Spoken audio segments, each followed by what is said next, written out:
What's up, guys? I have a new video for you today. This is Ian Carroll and Shawn Johnson talking on the Shawn Johnson podcast about Nick Fuentes and praising him for how he's handled attacks from other conservatives like Candace, Owens, Tucker Carlson, and how he basically is on this, like Nick always says, on his generational run. So I'm just going to dive right into it. Make sure you like, subscribe, comment down below. The fact that this Nick Fuentes kid's 26-year-old is causing such a stir in this and these powerful influencers, these aren't nobodies. Like These are deep establishment figures. exactly. And so that's what, as soon as I saw that, I'm like, oh, he's making them all slip up. This is interesting. And it's all because of one simple question that no one can confront. It's like, what's up with the Jewish stuff? Yeah. Like, what's up with the Jewish stuff? And it's complicated because Tucker's sort of like core criticism, I think, we're not totally clear on what Tucker's criticism is because it was mixed up with like character attack. But I think that it's sort of that Nick goes about asking good questions in the wrong way.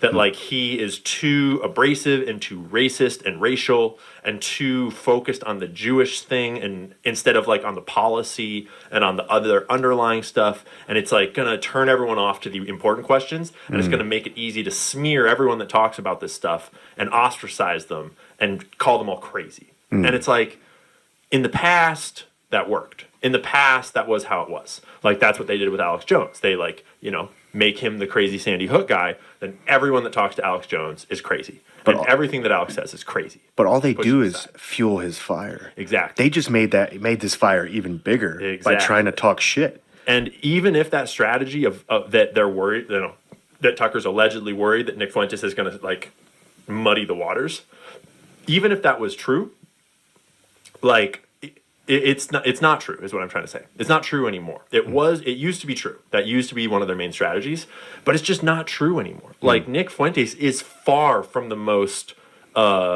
crazy person on the internet. Like a bunch of the lefties that are very mainstream, platformed all the time, have said things 100 times as atrocious as Nick Fuentes has.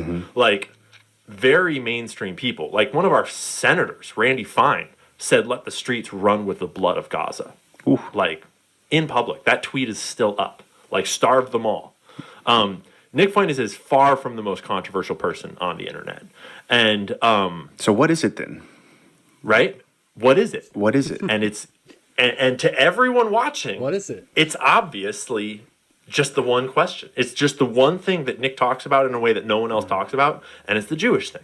Like, Yeah. what's up with the Jewish stuff? They see him as a very big threat. Yeah. And I think it's because he's got a powerful voice and he speaks with a lot of passion. And it doesn't take a genius to recognize talent. You know what I mean? To recognize authenticity and somebody being real. And that speech that he put out in response to Candace and Tucker's podcast, where they were talking shit about him, basically just stupid bullshit. Like, I don't take sides on anything. But when I saw Nick's response to them, and then I saw the movement behind that and how they started like putting music behind this, and like that's a one in a lifetime voice that you're seeing emerge in front of the whole world. Yeah. Whether you like it or not, whether Tucker agrees with him or likes him, whether Charlie Kirk hates him, it doesn't fucking matter. This kid is going to be big, and there's nothing they can do about it. Yeah. And it's sad to me to see them teaming up and attacking a younger kid like this, because that's exactly what the Democrats did to conservative voices for the last 4 years. Like, they're doing the same thing that we fucking hated them for, or you were talking shit about them for doing to y'all. And now y'all are doing the same thing to this young kid, and he's on your own team. That's what's even worse about it. You guys are on the same team. Maybe you don't see eye to eye on topics, but you're spot on. So basically, Nick is taking on all these people like Tucker, Candace, Milo Yiannopoulos. All these people had this like weird coordinated attack against Nick. Even Elon Musk was involved in it. And it was always so strange how it all came at the same time. And they started calling Nick a Fed, even though Tucker's dad worked for the CIA. They started calling him all these different things, little weird gay boy in the basement. And then they try to say like, oh, because of the way he says things, he comes off harsh or racist or whatever, and so they don't want to like us be associated with him. But I think that really shows just like how authentic he truly is. And like he said, same with Alex Jones. He might not say things the most PC way, right? Like Tucker has made a career off being a news anchor, so he says things certain ways. He has had to censor words, and he's just used to that, you know. Candace was part of the Daily Wire. She goes on YouTube, so she censors herself more. Like as we all know, the YouTube algorithm is a lot different than the Rumble algorithm, or having your own site. Nick has never cared. He's never censored himself, no matter how much he's been canceled, no matter how many banks have shut down on him, PayPal closing him out. He has always been 100% real, and that's what people like about him. And I think people like Tucker and Candace and them don't understand that, and they feel threatened by him more than they should be like, oh, this guy, he's got a similar cause to us. Why don't we like talk about this more? Why don't we collaborate more, and we could push out this big discussion? But instead, the attacks that they all of a sudden just started making on Israel and the Jewish people that Tucker and Candace all of a sudden doing, that Nick's been doing for years. Now they're going to attack Nick, and like you guys are on the same side here, and now you're going to like, it just makes no sense in my head at all. Like it's just, I don't know if they're threatened by the attention he's getting, but you're not going to defeat Nick one-on-one, because at the end of the day, at this point, he's uncancelable. We all know that. You can't cancel Nick Fuentes. Too big of a following. Doesn't matter where he goes. He's not cancelable. His debate skills and the way he just remembers things and pull names and pull information out of his head, you're not going to stop. You're not going to beat that. He can pull anything. Like he's got an insane memory. You're not going to beat that. Tucker, for most of his life, read off a teleprompter. And I'm not trying to I like Tucker somewhat. Candace reads off a teleprompter a lot of times when she's doing her show. So it's different. And then they all have like these big coordinated staffs that do a lot of things for him, while Nick does, I think he has a few workers for him, but he does a lot of independent stuff too. So it's weird how they have this whole coordinated attack and they feel so threatened by this kid in his mid-20s living at home. It's just so strange. This is another clip from here, just basically going deeper into everything when it comes to Nick Fuentes. Straight in on the podcast and just sort of like started laying into Nick and like said a lot of the quiet stuff out loud that he sort of has been in that camp of, but has never really like said it in public. And sort of called Nick a fed and like this like gay kid in the basement. It's like, who is this guy? Like he's just delegitimizing like the real voice. Yeah, and made fun of him because he's from Chicago. And that was a mistake, a big mistake. Not only because it's just kind of like a low blow. It's just like not good form to, if you're going to go after someone, sort of like influencer to influencer, so to speak, in this world, just like the nature of the game is that you better be right. You better have receipts, and it better be the kind of thing that it actually matters. It's not like a little petty thing. Like you don't just like go after people. Because it looks bad. It's not a good move to just go attacking other people online, inevitably. Well, and it certainly looks bad when you're older, you're of the old guard, and there's a young kid who's 26 years old that's coming in, and he speaks very eloquently. He's definitely very studied, right? And he comes in and he's like stirring the pot, and then you're coming down from, your attic and making fun of this kid and like calling him names. And it wasn't even like he was calling out what Nick was saying. He was just making fun of him personally. Yeah. He's calling him gay. Lives in his mom's basement, from Chicago, like it's just ridiculous. It's like, that's such a bad look for him. Yeah, you are so much higher and bigger than Nick Fuentes. Why are you doing this? There has to be a reason. And we all smell it. Because that's a desperate move he just did. Why is he doing that? Yeah, it's definitely the definition of an unforced error. And I would bet that Tucker would agree with that at this point. Mm-hmm. And it's like, just to step out of the morals of it all for a second, it's a tough game. If you're going to throw shade at someone, if you're going to try to like outmaneuver someone in the public square, it's a hard game. Because everything is public and every word you say matters, and the way you say it, and you can only say it once, and you're in the middle of a podcast. And so like, even if Tucker was like working for the CIA directly and was like on a smear campaign of Nick Fuentes, still a super hard job to accomplish.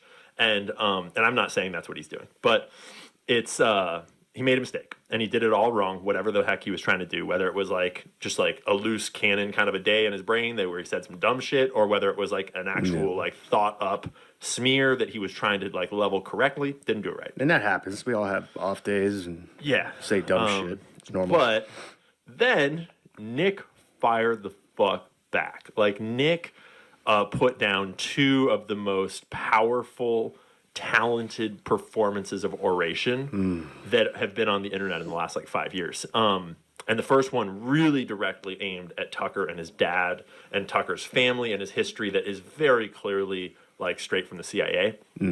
Whether he's like officially in the CIA today or not, it's pretty clear from the evidence that came out that was always kind of public. It just had never really been like dug through all at once. That you're not the son of one of the most influential and successful CIA operatives of, you know, the Cold War that then grows up like flying around the world with your dad and like your helicopter's going down on that vacation and on that one you're like in some like in Bosnia or something, and you're like in this picture you're holding an AK-47, and in that picture it's like you don't get that sort of early life history and not be connected to the most CIA people in some form. Most high school kids aren't vacationing in Venezuela. Exactly. Okay. That's the thing that gets me when Tucker was like, oh, I never knew my dad was CIA until Nick Fuentes pointed it out.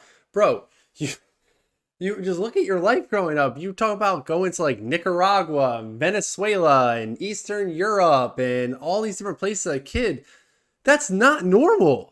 People, like he just said, you don't vacation in Venezuela. You don't vacation in Nicaragua unless like you're from there. Like these aren't places typical Americans go to. You couldn't connect it together that your dad, even like if you're a kid, you're innocent, whatever. But now after all these years of being in politics, being in the media, you couldn't picture it that together that your dad worked for the CIA. Come on, you're either a complete idiot or you're lying, or you've been lying this whole time.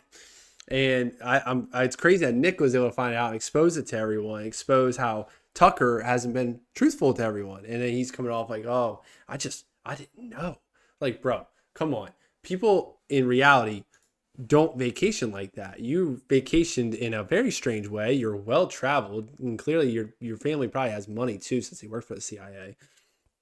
And you're gonna, like he said early in the video, you're gonna come down and like try to attack Nick Fuentes of all people. Like, the whole thing just doesn't make any sense. I'm glad there's people like speaking out about this. I'm Nick Fuentes. There's a lot of people obviously have beef with Nick, and you know he says things that, like I said, aren't PC. You can take it how you want, but at the end of the day, he says a lot of smart stuff, and he makes you think deeper into makes you think more into what you would normally think. Like when it comes to politicians in general, on the left or the right, it makes you think outside of your typical echo chamber that a lot of us do stay in. You know, like I like to think that I'm on Twitter a lot. I do, you know, TikTok, YouTube.